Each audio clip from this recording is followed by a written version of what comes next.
What is up, y'all? Welcome back to my channel. If you're new here, my name is Jane. I'm a personal trainer based in New York City, and today we're going to talk through some exercises I hate, why I hate them, and what you can do instead. Quick disclaimer before we jump in. These are just my opinions of some popular exercises that I see done a lot.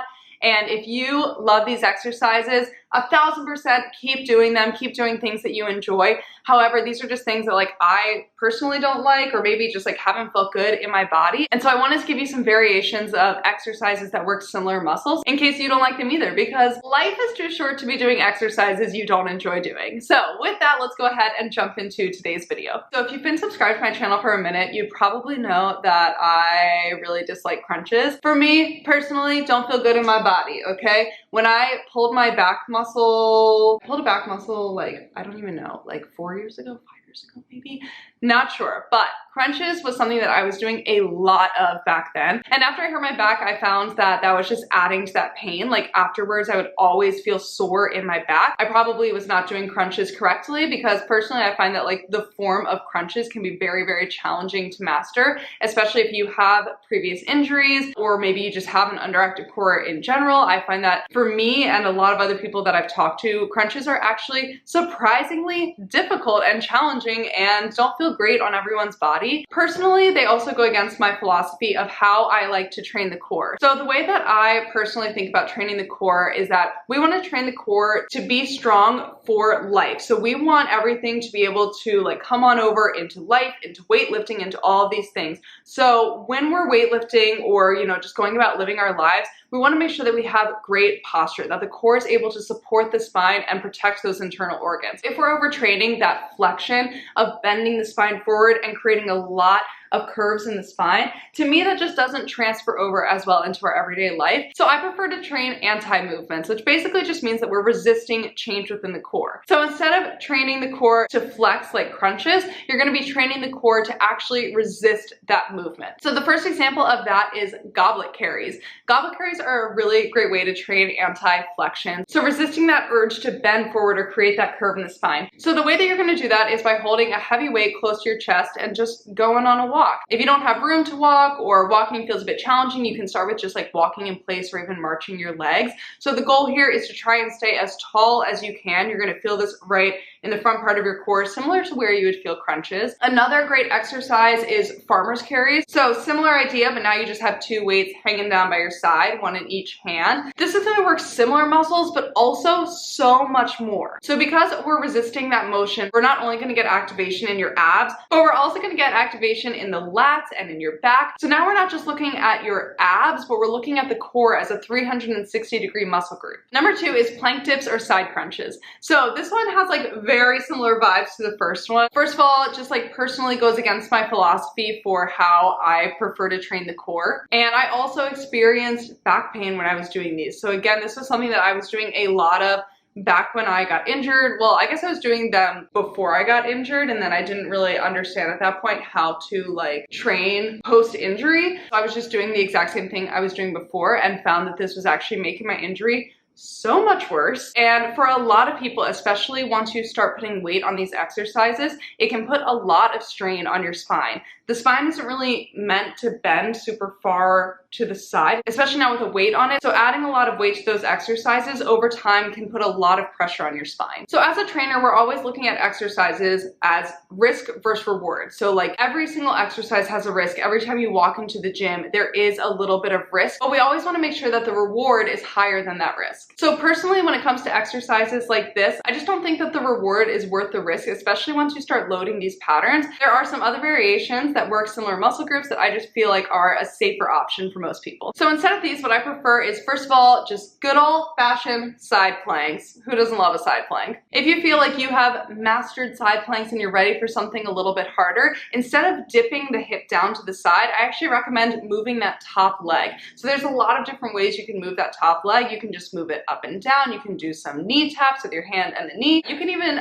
use your arm to grab onto a cable or a band, so that now we're adding an external force and you're trying to resist that motion, which just brings it back to that idea of how do your core exercises transfer over into your everyday life. Another great exercise are suitcase carries, similar to the ones that we talked about with crunches, but this time you're just gonna have one heavy weight off to the side and you wanna keep your shoulders even, posture up nice and tall, so that if I were taking a picture of like just your chest to your head, I wouldn't even know that you were carrying a weight at all. Number 3, we have lateral raises, and this goes back to that risk versus reward idea. So generally speaking, the further away a weight is from you, just the more dangerous it becomes. You don't have as much control over that weight. So when we're lifting really heavy weights either to the front or out to the side, we have a lot less control over the weight. So basically there's just a bigger risk in doing those exercises because your body can't control the weight as well. I think that this exercise is fine with like a lighter weight, but I do see people really loading up this weight. And over time with really heavy weights, this is gonna put a lot of strain on your shoulder joints. So I think we just have some like safer exercise choices that are still gonna give you a lot of upper body strength. So first of all, personal favorite is an overhead press. There are so many variations of an overhead press, and I feel like there's just so much fun stuff you can do with that, even by just changing it from a dumbbell to a kettlebell to a barbell. Like, you just have so many options with an overhead press. Big thing here is just to make sure that you're not getting that rib flare, so we're not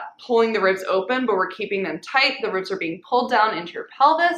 So this just creates a nice strong trunk. I think that overhead presses are just as equally a great core exercise as they are a shoulder exercise, and like, who doesn't love a little bit of core, you know? Other big thing when you're doing these overhead presses is just to make sure that as you bring that weight up to the top, the weight is stacked directly over your shoulder, so you have a nice strong line from the weight all the way down to your toes. Second exercise that you can do instead of lateral raises is a push-up. We love a push-up over here. You can do incline push-ups, push-ups from the floor, push-ups with fancy claps and taps and whatever you want to do. But push-ups are so much fun and they are such a functional exercise. Everyone should be able to do some variation of a push-up. So if you're not working on push-ups, I highly recommend working on some push-ups. So again, these just work similar muscles but are safer for the longevity of your joints. Next one is Russian twist, and I know I sound like a broken record, but it really just goes back to risk versus reward. So with Russian twists, they are just one of those exercises that is so easy to do incorrectly, even when it's just body weight, because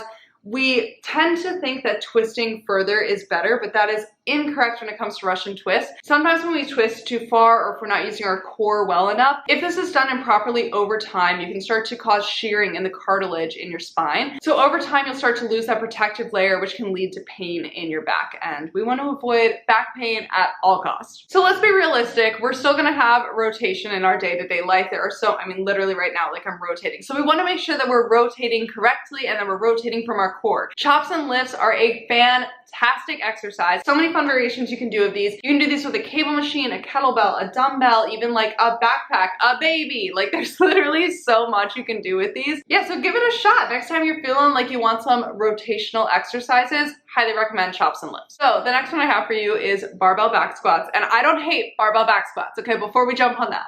I don't actually hate them. Personally, I do feel like a badass when I barbell back squat. However, there is a lot of risk whenever you're loading your spine, and there are so many other options that can get you the same or even better results depending on your goal. Barbell back squats are something that I see like all over my Instagram feed, but if they don't feel good in your body, or you have a previous back injury, or just not enough core strength to do them right now, here's some other exercises that I recommend instead. Number one, we have a goblet squat. I love goblet squats, and they're a really great way to build up that squat pattern while taking off the risk of loading the spine. If you feel like you have an imbalance, or you just want to try something different, split squats or Bulgarian split squats are a fantastic option for some single leg work. Especially if you have some kind of imbalance in your legs, separating them out and doing these single leg movements can get you so much strength. And I have a fun fact for you guys. So when you're separating things out into single leg movements, you can actually get a whole lot of strength in your legs, because you can actually lift more with single leg movements than double leg movements. So if we are doing a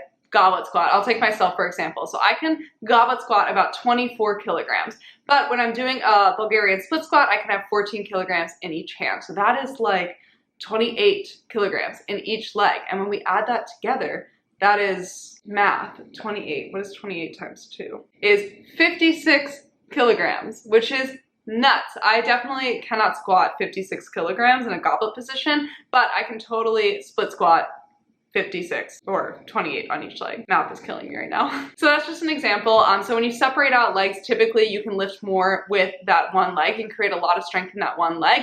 And then I recommend bringing that back into a squat position, whether that's a goblet or a barbell squat, and building up some extra strength that way. Another fantastic squat pattern that you can do is a lateral squat. I think these are a super underutilized movement. There's a lot of variations for lateral squats. You can also add a lot of different things. Lateral squats are just a really fun way to get a little extra single leg strength, as well as a nice stretch in your inner thigh. Last one is burpees. So first of all, burpees are freaking hard and I hate them.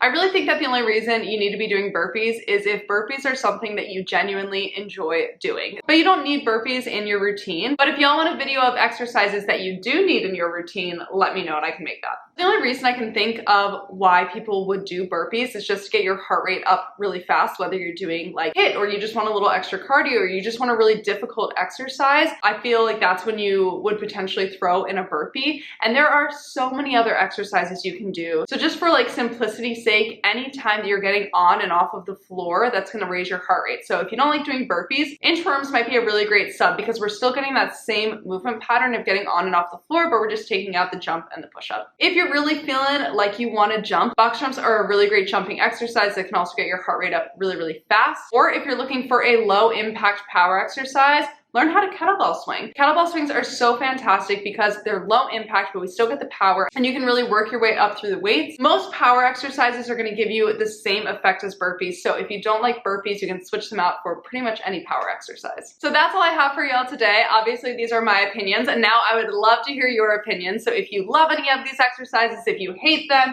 and you have a different variation you love, I wanna hear it all. So let me know in the comments. If you liked this video, be sure to give it a thumbs up. Don't forget to subscribe to my channel so you never miss a video, and I will see y'all in my next video. Bye!